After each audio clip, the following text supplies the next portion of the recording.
आज मैं आपको आरओ पाठ पुस्तक से पाठ 5 गद्य खंड में चार्ली चैपलिन यानी हम सब पाठ पढ़ाने जा रही हूँ। इस पाठ में लेखक विष्णु खरे द्वारा हास्य फिल्मों के महान अभिनेता चार्ली चैपलिन की विशेषताओं का वर्णन हुआ है। यदि यह वर्ष चैपलिन की जन्मशती का न होता तो चैपलिन के जीवन का एक महत्वपूर्ण वर्ष होता, क्योंकि आज उनकी पहली फिल्म मेकिंग ए लिविंग के 75 वर्ष पूरे होते हैं। पौन शताब्दी से चैपलिन की कला दुनिया के सामने है और 5 पीढ़ियों को मोहित कर चुकी है। समय, भूगोल और संस्कृतियों की सीमाओं से खिलवाड़ करता हुआ चार्ली आज भारत के लाखों बच्चों को हंसा रहा है, जो अपने बुढ़ापे तक याद रखेंगे। पश्चिम में तो बार बार चार्ली का पुनर्जीवन होता ही है। विकासशील दुनिया में जैसे जैसे टेलीविज़न और वीडियो का प्रसार हो रहा है, एक बहुत बड़ा दर्शक वर्ग नए सिरे से चार्ली को घड़ी सुधारते या जूते खाने की कोशिश करते हुए देख रहा है।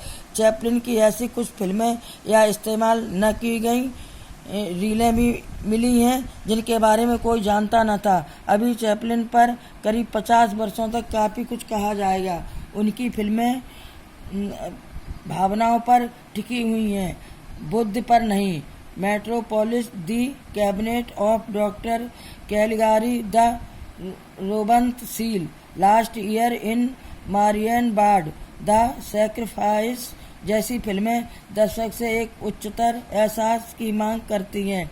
चैपलिन का चमत्कार यही है कि उनकी फिल्मों को पागल खाने के मरीजों, विकल्प मस्तिष्क लोगों से लेकर आइंस्टाइन जैसे महान प्रतिभा वाले व्यक्ति तक कहीं एक स्तर पर और कहीं सूक्ष्मतम रसास्वादन के साथ देख सकते हैं। चैपलिन ने न सिर्फ फिल्म कला को लोकतांत्रिक बनाया, बल्कि दर्शकों की वर्ग तथा वर्ण व्यवस्था को तोड़ा। यह अकारण नहीं है कि जो व्यक्ति समूह या तंत्र और बराबरी नहीं मिटाना चाहता, वह अन्य संस्थाओं के अलावा चैपलिन की फिल्मों पर भी हमला करता है। चैपलिन भीड़ का वह बच्चा है जो इशारे से बतला देता है कि राजा भी उतना ही नंगा जितना मैं हूँ, और भीड़ हंस देती है। कोई भी शासक या तंत्र जनता का अपने ऊपर हंसना पसंद नहीं करता। एक प्रत्येकता दूसरे दर्जे की स्टेज अभिनेत्री का बेटा होना, बाद में भयावह गरीबी और माँ के पागलपन से संघर्ष करना, साम्राज्य, औद्योगिक क्रांति, पूंजीवाद तथा सामंतशाही से मगरूर एक समाज द्वारा दुराया जाना, इन सबसे चैपलिन को वे जीवन मूल्य मिले जो करोड़पति हो जाने के बावजूद अंत तक उनमें रहे।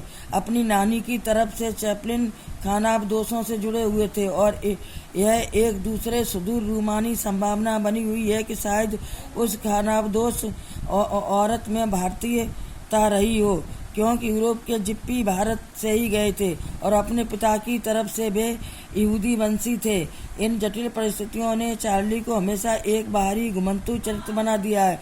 वे कभी मध्यवर्गीय, बुर्जुआ या उच्च वर्गीय जीवन मूल्य न अपना सके। यदि उन्होंने अपनी फिल्मों में अपनी प्रिय छवि ट्रम्प, बहु, खानाबदोश, आवारागर्द की प्रस्तुत की है, तो उसके कारण उनके अवचेतन तक पहुँचते हैं।